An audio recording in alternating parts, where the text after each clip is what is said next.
जय हिंद। 2024 का लोकसभा चुनाव वो अब नज़दीक आ चुका है और भारत के कुछ राज्य में कुछ कुछ विधानसभा क्षेत्र, कुछ कुछ लोकसभा क्षेत्र के जो विधायक हैं, जो सांसद हैं, वो अपने स्तर से जो है वह जितने भी वहाँ के वोटर हैं उन्हें जो है वो मोटिवेट कर रहे हैं कि इस बार इस पार्टी को वोट देना है, इस बार हमारे पार्टी को वोट देना है। इस तरीके से पूरे देश में जो है वह अब लोकसभा का चुनाव का बिगुल जो वो फूंक चुका है। कहीं ना कहीं कार्यकर्ता अपने स्तर से काम कर रहे हैं।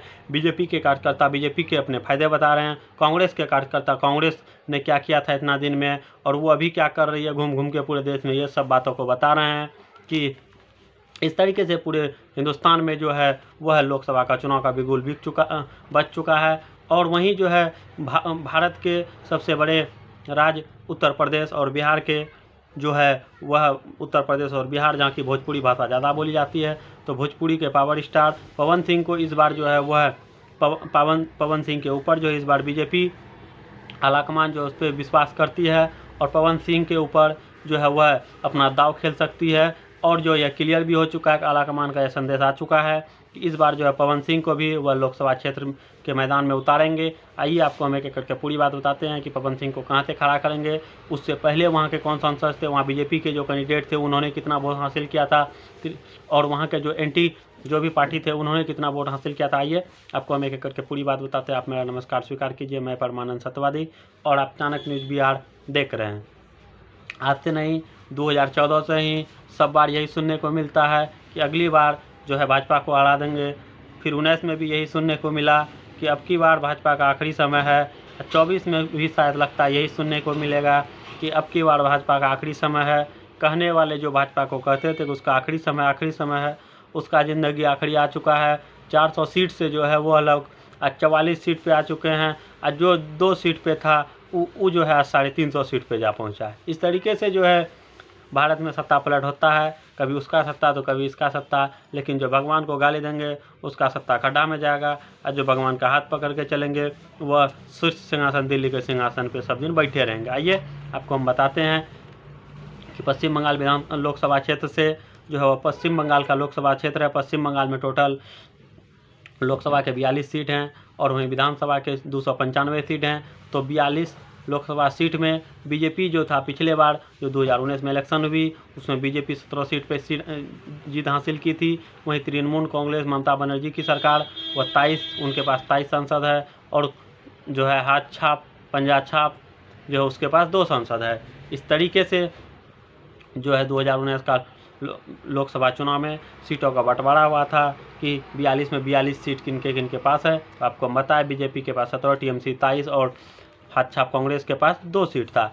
तो वहीं 42 में 1 सीट आसनसोल पड़ता है। पश्चिम बंगाल के आसनसोल लोकसभा क्षेत्र से इस बार पवन सिंह को खड़ा किया जाएगा जो कि बिहार के आरा के हैं और वह बीजेपी की तरफ से खड़ा होंगे। वहीं आपको हम बता दें कि 2019 में जो लोकसभा का चुनाव हुआ था तो उस समय प्रत्याशी जितने भी मतदाता थे उस समय मतदाताओं की संख्या पश्चिम बंगाल के पूरे पश्चिम बंगाल में 16,15,865 मतदाता थे, जिसमें कि 12,38,151 मतदाता ने वोट दिया था।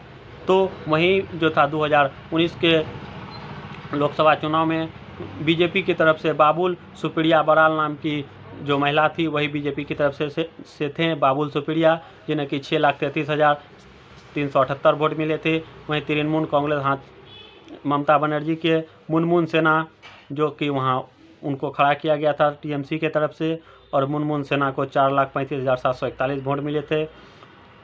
और वहीं जो था बीजेपी जो था उस समय वहाँ सत्ता में बरकरार थी, वहाँ के जो स्थानीय सांसद वो बीजेपी के हुए थे बाबुल सुप्रिया। लेकिन वहीं जैसे ही वहाँ पे फिर 2022 में उपचुनाव हुआ, आसनसोल लोकसभा क्षेत्र से जब उपचुनाव हुआ तो टीएमसी के शत्रुघ्न सिन्हा आए मैदान में और बीजेपी के अग्निमित्र पाल आए थे, जिसमें कि टीएमसी के शत्रुघ्न सिन्हा को 6,56,000 वोट मिले थे, इसीलिए क्योंकि वह अभिनेता थे, उसे पूरा दुनिया जानते थे।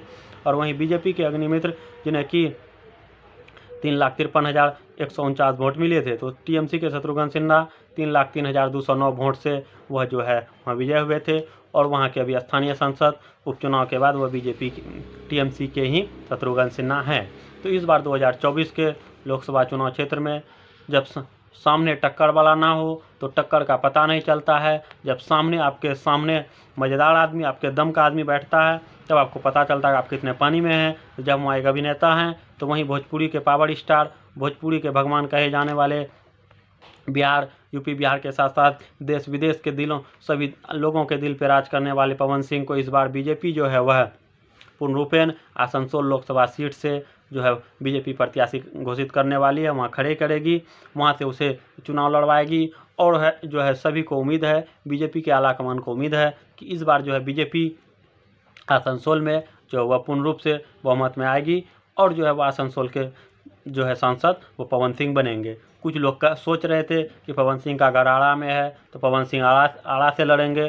कुछ लोग सोच रहे थे कि पवन सिंह बिहार के हैं तो बिहार के कोनो लोकसभा से उसको लड़वाएंगे। लेकिन यह हमारा और आपका हाथ का नहीं है। यह आलाकमान दिल्ली में जो बैठे हैं अमित शाह, आलाकमान जेपी नड्डा, भाजपा के अध्यक्ष, उन लोगों का यह निर्णय लेता है। वह लोग डिसीजन लेते हैं कि भारत के किस लोकसभा क्षेत्र से, किस विधानसभा क्षेत्र से किसे विधायक और किसे संसद का टिकट कहाँ से देना है।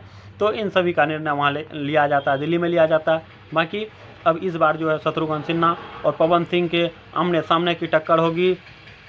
पूरे 16,15,865 मतदाता यह निर्णय करेंगे कि हमें बीजेपी के पावर स्टार को चुनना है या मुस्लिम दामाद के ससुर शत्रुघ्न सिन्हा को चुनना है। तो इस बार जो है यह फैसला आसनसोल के लोकसभा सीट से होना है।